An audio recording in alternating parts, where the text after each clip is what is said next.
We are finally here, R1a and R1b males. They appear to have separate population concentrations, although supposedly come from R1 males more than 20,000 years ago, after R1 went to America. And R appears to populate everywhere where Q isn't.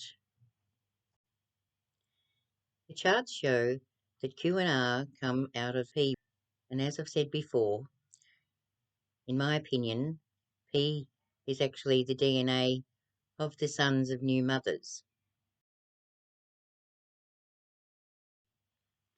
Now remember that N, O and P males have already been involved with the K to Q line. Evidence points to the R1 males appearing in the Indus Valley as a result of T males arriving there with mitochondrial EV32 and M1 when breeding with the new mothers they encounter there. But now M, male and female, are also hybrids of the KM males, the Ts from the Horn of Africa, and their subsequent R sons and daughters. And this is how we can explain where the mitochondrial R group of females comes from, as we've seen that they stem from the mitochondrial N founder group, as we know, N9, and not the Ms. When the T males get to the Indus Valley, we find that the mitochondrial N founder females are already there, and this would account for the appearance of the mitochondrial W, N2 ancient females out of the N founder group, as well as G males coming down to the Indus region and breeding into these various women, resulting in the mitochondrial R group of women who go back into Europe as the three different strains of the R group. At the same time as the M females are populating Asia, the R females go off to the left with the R males, while some of the Q males in Europe may have been mixing with mitochondrial M females from then on. Most of the R1a males appear to traverse to the northeast over the Black and the Caspian Seas, with certain R1b males, while most of the R1bs went south of the Caspian Sea to Suma, and onwards to populate Europe and Britain, and of course this strange collection down in Africa. So now we can link these R males with the peoples that started populating Western and Eastern Europe and the Middle East over the last few thousand years, the Sumerians and the Scythians, and the rise of the empires. And where did we see that the Scythians came from? 2 or 3 waves of them. One came down, joining with the Carthaginians to take over Babylon and Canaan, which became Israel, and another lot coming from east to west over the top of the Black Sea into what was before then Thracia, old Europe.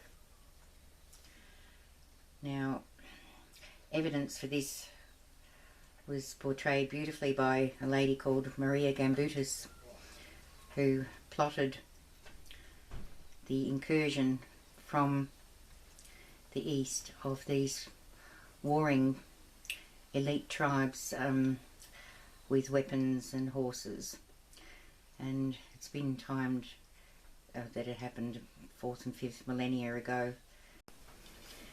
So these maps show the actual incursion across the top of the Black Sea by these horse-riding people from the steppes of Russia. Interestingly, this is Ukraine, this area here at the top of the Black Sea. They're depicted on a Ukrainian stamp, and the depiction was of the warring, horse-riding, bow-wielding soldiers, mostly the R1a males, taking over from the natives, the agriculturalists, but also coming up against the R1b cousins from the south, who had become the Spartans and the Romans and taken over from the more peaceful Greeks that had been there. So what did the Scythians find when they came into old Europe across the Danube? What they found apparently were these mounds, thousands of them.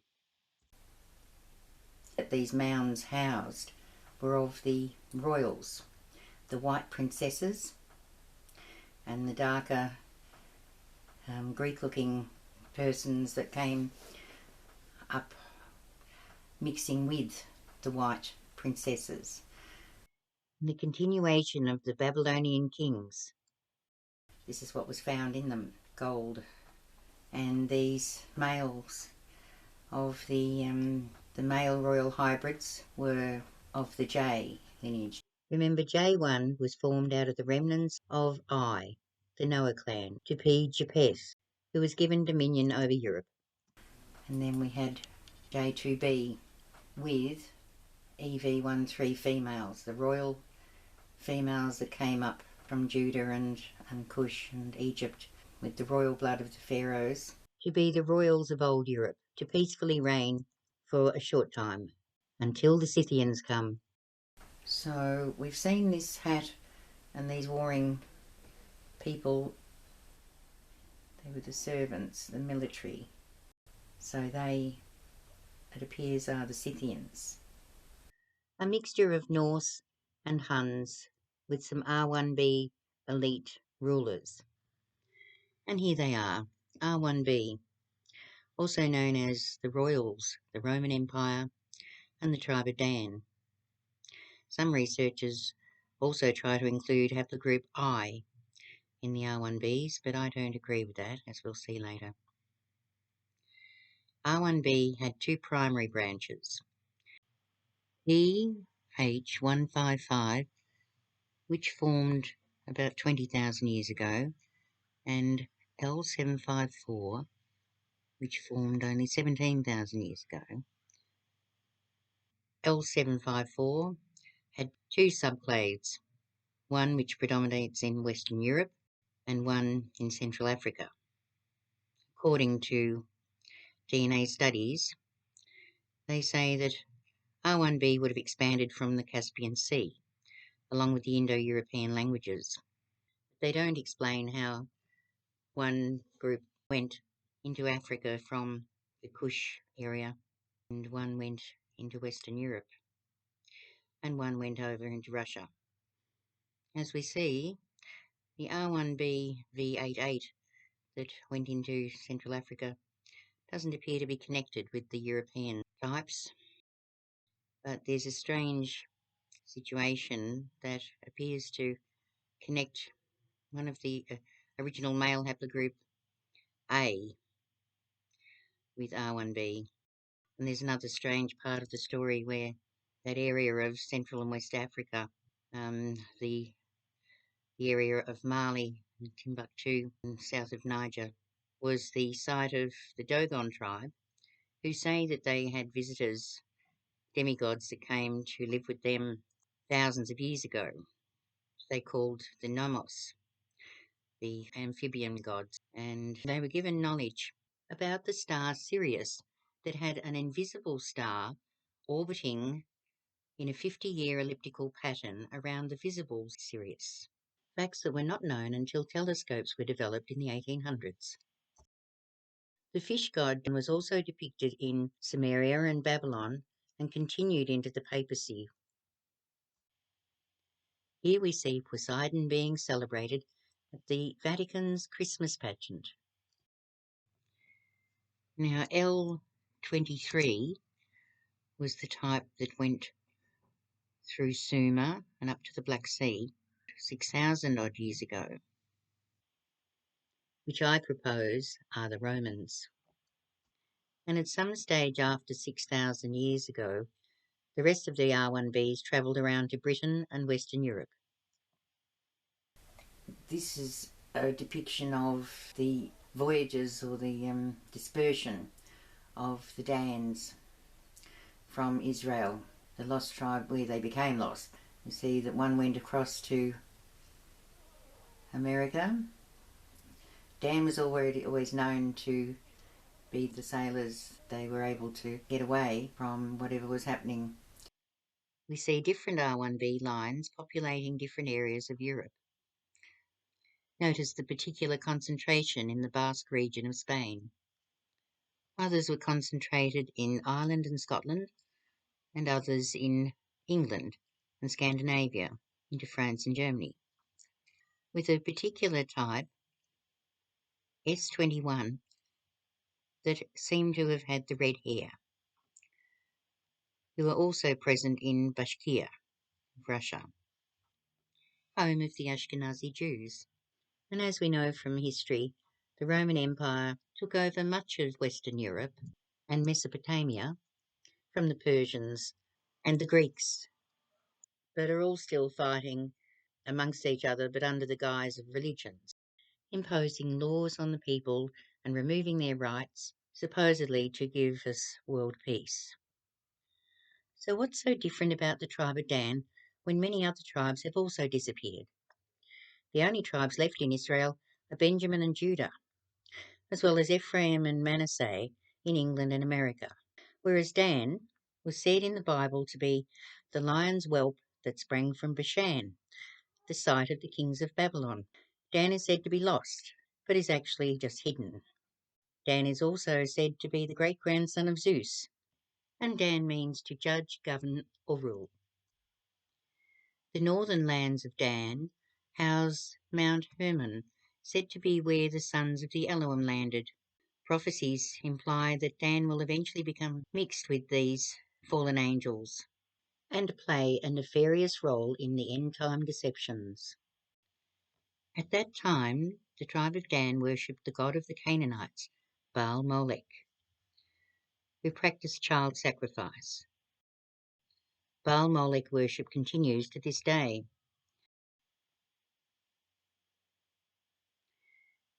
Dan is also represented by the serpent. In Genesis, it speaks of Dan leaving his name in places and things along the way. As we have seen, the royals attribute their divine lineage to Abraham through Judah and King David, David being of the hybrid Nephilim line of Dan.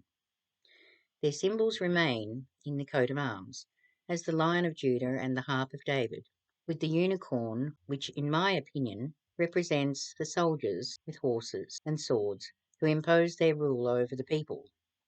The dragon represents the power behind these dynasties and embodies the lion, the reptile, and the bird, the two strains being called the cockatrice and the basilic, depicted here in Belvedere Castle, New York City, and in reptilian baby statues erected in Melbourne during the Queen's visit in 2015. The other means of control and communication by these dragon dynasties is through secret societies and the promulgation of their knowledge to those who are willing to keep the secrets and further their ambitions, such as governments and bankers, to be included among the elite families and the elect in the not-so-secret group called the Illuminati, many of whose members hold high positions in the Freemasons. And here's the Freemasons' headquarters in the City of London, called Guildhall, where it houses Gog and Magog, statues of the giants, ringers of the division bell, sons of Japheth, hybrid grandsons of Noah, who herald the coming of the end times. And here they are in Royal Arcade, Melbourne, which has a Freemasonry floor.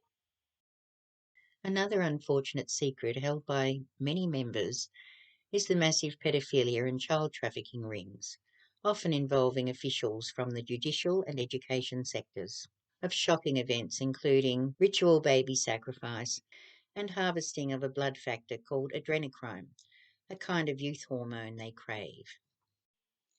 and they'll do anything to stay in power and keep their secrets.